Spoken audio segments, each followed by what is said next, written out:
El Tribunal Supremo de Estados Unidos tomó una decisión unánime, restaurando la elegibilidad de Donald Trump para aparecer en la boleta electoral de Colorado, revocando así un fallo previo de la Corte Estatal que lo había descalificado por una presunta participación en el Capitolio el 6 de enero del 2021. Esta resolución subraya que los estados no tienen la autoridad para rechazar candidatos presidenciales basándose en acusaciones de rebelión o insurrección, argumentando que es responsabilidad del Congreso, bajo la sección 3 de la enmienda 14, hacer cumplir dicha disposición. La Corte de Colorado había decidido dar cabida a la demanda realizada por un grupo de votantes de Colorado y algunos juristas que pretendían evitar que Donald Trump sea elegible en el estado, bajo el argumento de una presunta participación en una insurrección, citando una disposición constitucional rara vez utilizada desde 1872. Sin embargo, el Tribunal Supremo estableció que esta interpretación excede la autoridad estatal. Esta decisión generó acusaciones de la politización de la justicia y de su utilización como lawfare, es decir, la utilización del sistema de justicia como arma contra oponentes políticos como Donald Trump. El evitar la participación de un candidato por una acusación por la que además no ha sido condenado ponía en peligro la democracia en Estados Unidos. Por lo tanto, la decisión de la Corte Suprema marca el final de una serie de desafíos legales que ponían en peligro el proceso electoral actual. Además, establece un precedente importante sobre el alcance de la autoridad estatal en asuntos electorales federales, resaltando el papel exclusivo del Congreso en la aplicación de las disposiciones de la enmienda 14 contra candidatos y titulares de cargos federales. El líder del Partido Popular, Alberto Núñez Feijóo, ha intensificado su presión sobre el presidente del gobierno, Pedro Sánchez, exigiéndole aclaraciones inmediatas sobre los vínculos de su esposa, Begoña Gómez, con el escándalo de corrupción conocido como el caso Koldo. Este caso, que implica una trama de cobro de comisiones ilegales en la compra de mascarillas, ha sacudido los cimientos del Ejecutivo español, colocando en el punto de la mira la integridad de sus vínculos más cercanos. Feijóo ha acusado a Sánchez de mantenerse en silencio y de adoptar una actitud de evasión frente a las crecientes demandas de transparencia y responsabilidad. Es hora de que Sánchez abandone la huida hacia adelante, declaró Feijóo durante un acto en Bilbao, subrayando la urgencia de que el presidente dé la cara y no tape las irregularidades que involucran tanto a su gobierno como a su entorno familiar.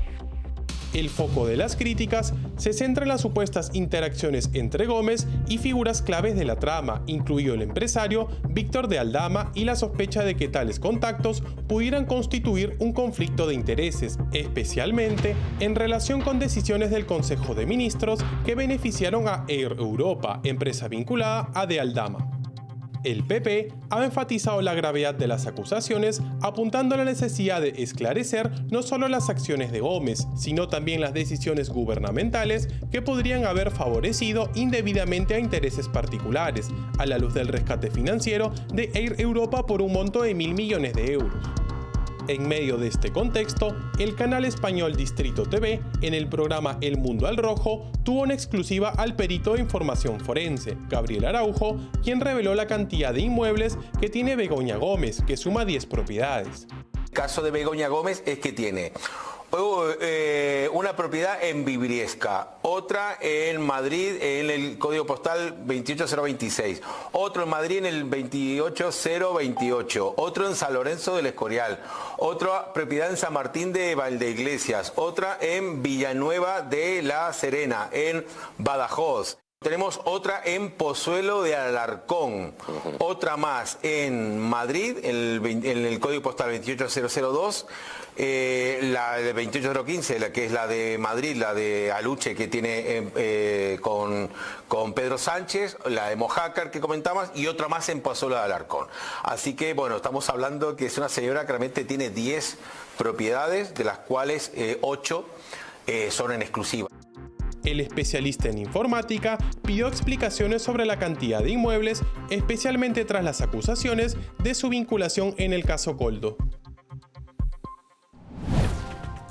En un audaz movimiento que marca un punto de inflexión en la gestión de los medios estatales en Argentina, el presidente Javier Milei anunció la suspensión temporal de la agencia de noticias estatal Telam.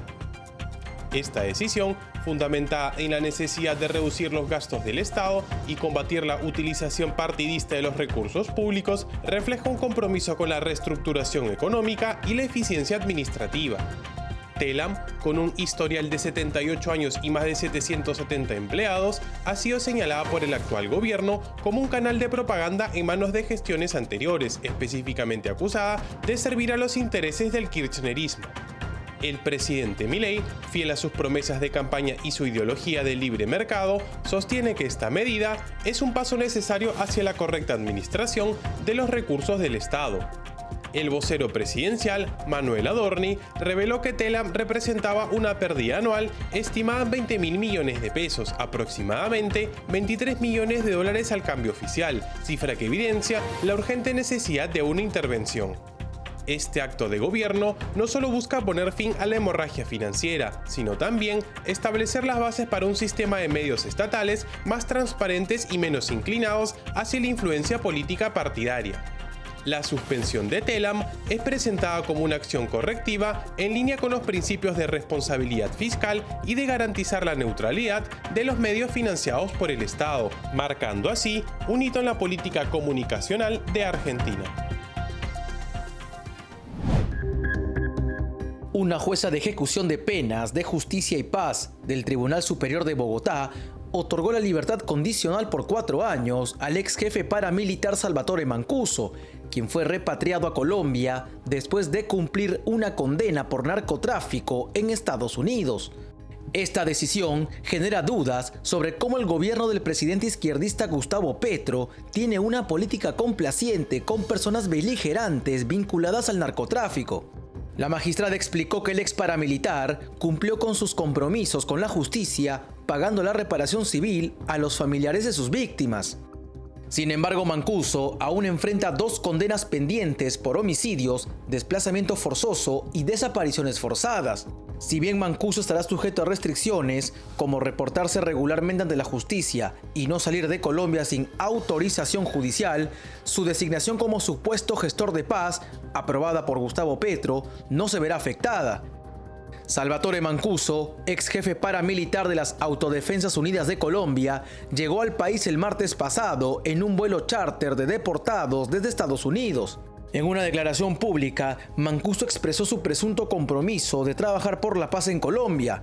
No obstante, diversos sectores del país han mostrado su preocupación por el uso de excondenados por asesinato y narcotráfico como supuestos gestores de paz.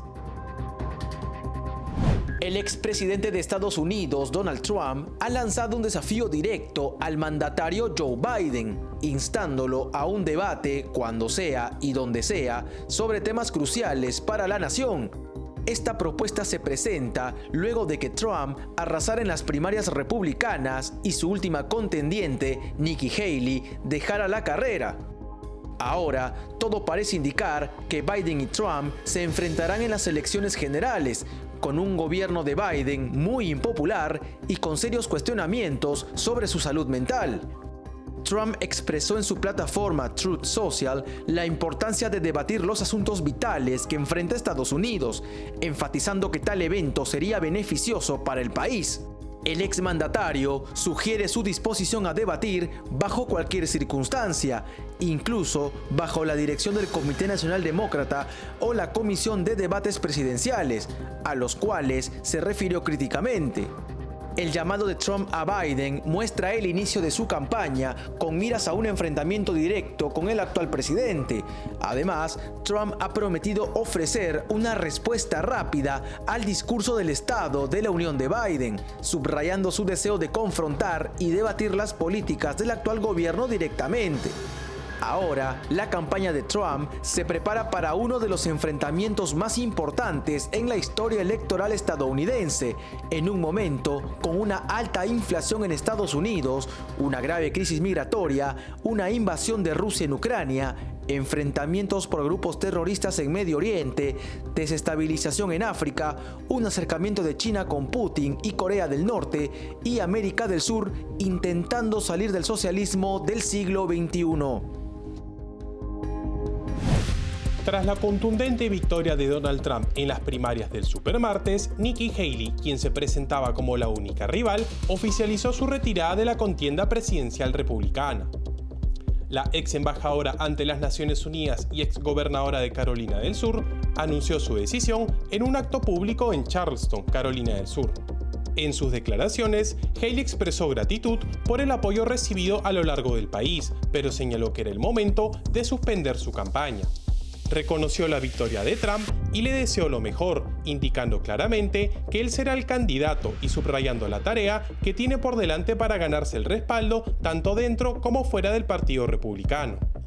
La renuncia de Nikki Haley ya se venía anticipando. La candidata solo consiguió un limitado éxito en el ciclo electoral, donde apenas logró consolidar victorias en 2 estados, en Vermont y en Washington, D.C.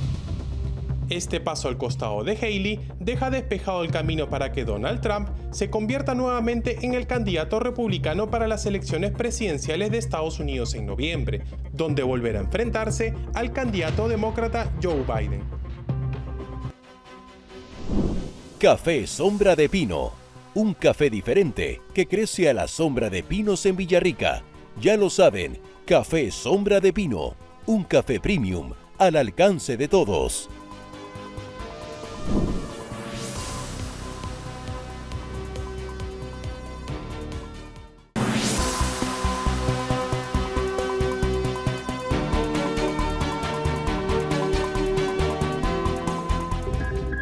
En un reciente comunicado, el Grupo Libertad y Democracia ha expresado su profunda preocupación por la convocatoria a elecciones en Venezuela programada para el 28 de julio, coincidiendo con el natalicio de Hugo Chávez.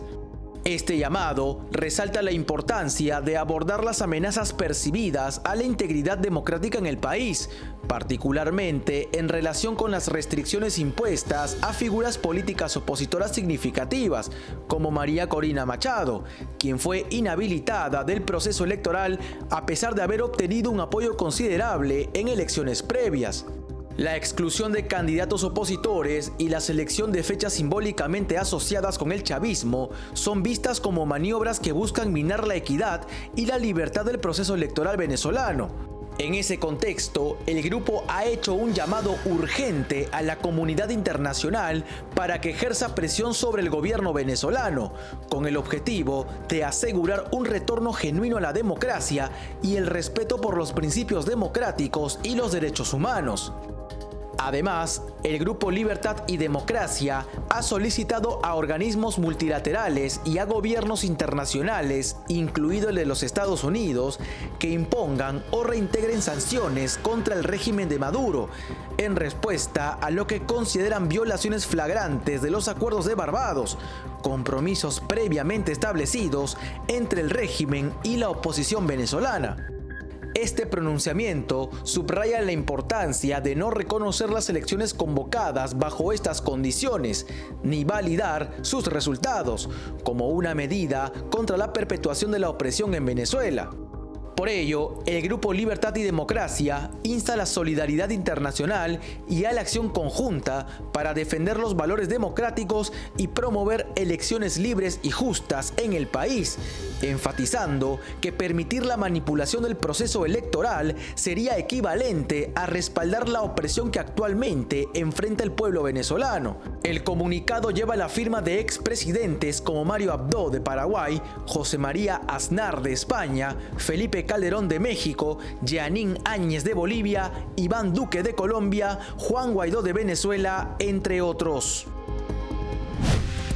En España, la Comisión de Justicia del Congreso de Diputados aprobó la ley de amnistía negociada por el presidente del gobierno, Pedro Sánchez, Junts per Catalunya y Esquerra Republicana de Cataluña, para favorecer a los independentistas.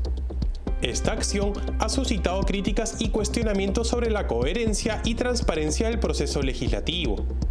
En un contexto de crisis por corrupción para el PSOE, debido al caso Coldo, este acuerdo ha generado escepticismo y desconfianza. Inicialmente, el PSOE había asegurado que no modificaría la ley, pero los cambios introducidos para favorecer al líder separatista catalán Carles Puigdemont, especialmente en relación con delitos de terrorismo y alta traición, contradicen esas afirmaciones. La falta de claridad sobre los detalles del acuerdo y la ausencia de debate público sobre los cambios comprometen la transparencia del proceso democrático. La norma incluirá todos los delitos de terrorismo cometidos, solamente quedando excluidos lo que es conforme al derecho internacional, por lo que se estarán saltando el Código Penal español para aplicar el de la Unión Europea. Asimismo, la limitación de la traición solo a casos de uso de la fuerza efectiva e incumplimiento de resoluciones de Naciones Unidas en invasiones, según reveló El Mundo, levantan sospechas de que el acuerdo está diseñado para satisfacer todas las demandas de Carles Puigdemont, comprometiendo la imparcialidad y la equidad de la legislación. Además, la modificación relacionada con la devolución de multas impuestas durante el proceso independentista catalán, solo excluyendo infracciones muy graves, plantea interrogantes sobre la equidad en la aplicación de la ley y sugiere que algunos individuos se benefician selectivamente de la amnistía, como son los 3 hijos de Jordi Pujol, expresidente de la Generalitat de Cataluña. En este contexto, la falta de transparencia en el proceso socava la confianza en las instituciones gubernamentales y genera dudas sobre la integridad de Pedro Sánchez y sus aliados. El gobierno de Gabriel Boric, marcando una postura significativa contra Israel y reflejando una inclinación hacia políticas más alineadas con el socialismo del siglo XXI, ha excluido a Israel de la Feria Internacional del Aire y del Espacio 2024 en Chile. Esta decisión, anunciada por la ministra del Interior, Carolina Toa, consolida la posición ya mostrada por Boric en situaciones anteriores, que se interpreta como un gesto simbólico que muestra una clara postura del gobierno chileno contra Israel y, por extensión, contra ciertas políticas de Occidente, alineándose más estrechamente con ideologías socialistas contemporáneas. El embajador de Israel en Chile, Gil Artzieli, expresó su decepción ante esta decisión, señalando que deteriora aún más las relaciones bilaterales establecidas por más de 70 años. Destacó cómo este movimiento afecta no solo la defensa y seguridad, sino también áreas como la gestión de recursos hídricos, la agricultura y la ciencia y tecnología. Artzieli criticó la falta de condena hacia las acciones terroristas de Hamás y la unilateralidad al culpar a Israel por su defensa. La decisión de Boric refleja no solo una posición política interna, sino también un intento de influir en el comportamiento internacional, alineándose más con líderes como Gustavo Petro, Lula da Silva y similares.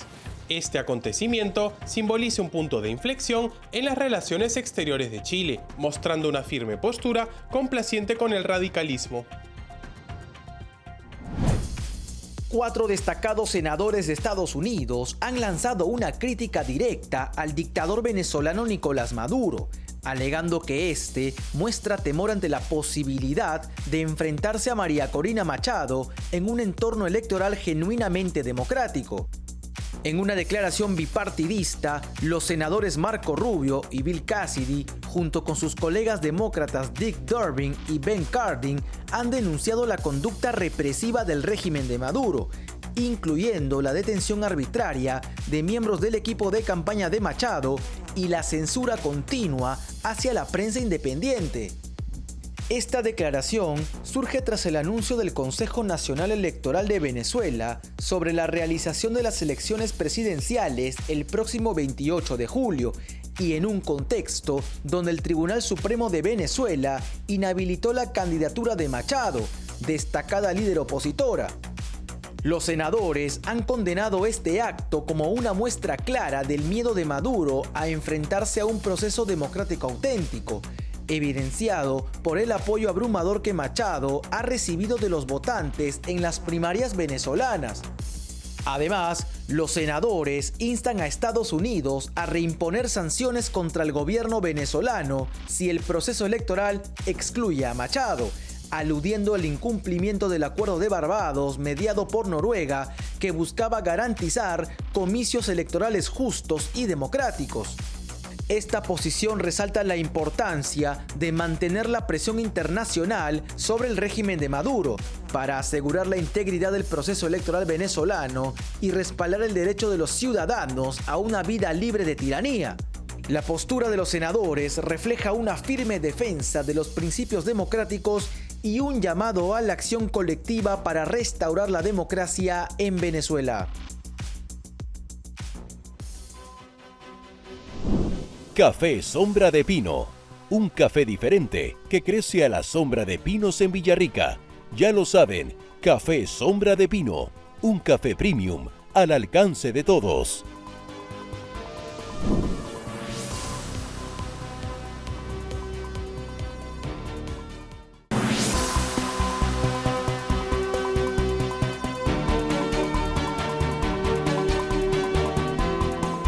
El 9 de marzo del 2024, en una operación coordinada, las fuerzas militares de Estados Unidos, Francia y el Reino Unido derribaron decenas de drones sobre el área del Mar Rojo, tras ataques dirigidos por los terroristas hutíes de Yemen al carguero Propel Fortune y destructores estadounidenses en la región. Este ataque forma parte de una serie de agresiones que los hutíes, alineados con Irán, han llevado a cabo contra embarcaciones en el Mar Rojo y el Golfo de Adén desde noviembre. Según el portavoz militar de los terroristas hutíes, Yahya Zarea, en un discurso televisado, su grupo había dirigido 37 drones contra el buque de carga y un número de destructores de guerra estadounidenses en el Mar Rojo y el Golfo de Adén. El Comando Central de Estados Unidos confirmó que al menos 28 vehículos aéreos no tripulados fueron neutralizados en las primeras horas del sábado, asegurando que ni las embarcaciones de la coalición ni comerciales sufrirán daños. Un buque de guerra francés y aviones de combate también intervinieron, derribando 4 drones de combate que se dirigían hacia navíos de la misión europea Aspides en la región, contribuyendo así a la protección de embarcaciones comerciales en tránsito. Francia mantiene en la zona un buque de guerra, además de aviones en sus bases de Djibouti y los Emiratos Árabes Unidos. El Ministerio de Defensa británico reportó que su navío HMS Richmond participó en la repulsión del ataque con drones hutíes, empleando misiles Sea Scepter sin reportar heridos ni daños. Este incidente se suma a la tensión en una de las rutas marítimas clave para el comercio internacional, donde el pasado miércoles un ataque con misiles de los hutíes causó la muerte de 3 marineros en el buque True Confidence, operado por Grecia, marcando las primeras bajas civiles desde el inicio de estos ataques. El ataque representa un desafío continuo a la seguridad marítima en la región, subrayando la determinación de los terroristas hutíes de mantener sus operaciones. Las acciones militares conjuntas de Estados Unidos, el Reino Unido y Francia destacan el compromiso internacional para proteger la navegación y responder a amenazas emergentes en puntos críticos globales. La llegada de contingentes de inversores extranjeros a Buenos Aires, motivada por el interés en las reformas económicas del presidente Javier Milei, marca un momento de optimismo en la economía argentina. Estos inversores, provenientes de importantes fondos y bancos de inversión internacionales, buscan entender de primera mano la sostenibilidad del ajuste económico que Milei está implementando para sacar al país de su crisis. La fascinación por las reformas fiscales y monetarias de Milei es evidente, y aunque existen dudas sobre la capacidad del gobierno para superar los desafíos económicos y sociales, la figura del mandatario genera una gran atracción. Su enfoque pragmático, especialmente visible en la convocatoria al Pacto de Mayo, un acuerdo que busca impulsar reformas con el apoyo de gobernadores y otros funcionarios, logró disipar ciertas incertidumbres, fortaleciendo la confianza de que el diálogo facilitará la navegación a través de los momentos más difíciles. La economía argentina, aunque enfrenta una profunda recesión, ha comenzado a mostrar signos de estabilización. Los visitantes extranjeros regresan con una perspectiva optimista, esperanzados en que las negociaciones políticas y las medidas económicas recientes permitirán al país mostrar resultados tangibles en los próximos meses. Este sentimiento es reforzado por la positiva acumulación de reservas por parte del Banco Central y la expectativa de que la economía tocará fondo este mes, con un repunte anticipado hacia junio.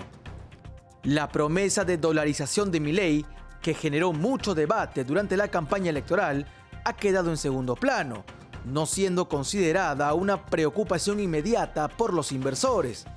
En cambio, la atención se centra en las estrategias actuales para estabilizar la moneda y reducir la inflación, como la implementación del dólar blend y la anticipada entrada de divisas por la cosecha gruesa, que prometen ejercer una presión bajista sobre el dólar. Este panorama sugiere que el gobierno de Milei está en el camino correcto para aliviar las presiones económicas, con medidas que han comenzado a tranquilizar tanto a los mercados como a los inversores internacionales. La capacidad de Argentina para atraer la atención y el capital extranjero en este momento crítico puede ser un testimonio del potencial de recuperación y crecimiento bajo el liderazgo de Javier Milei.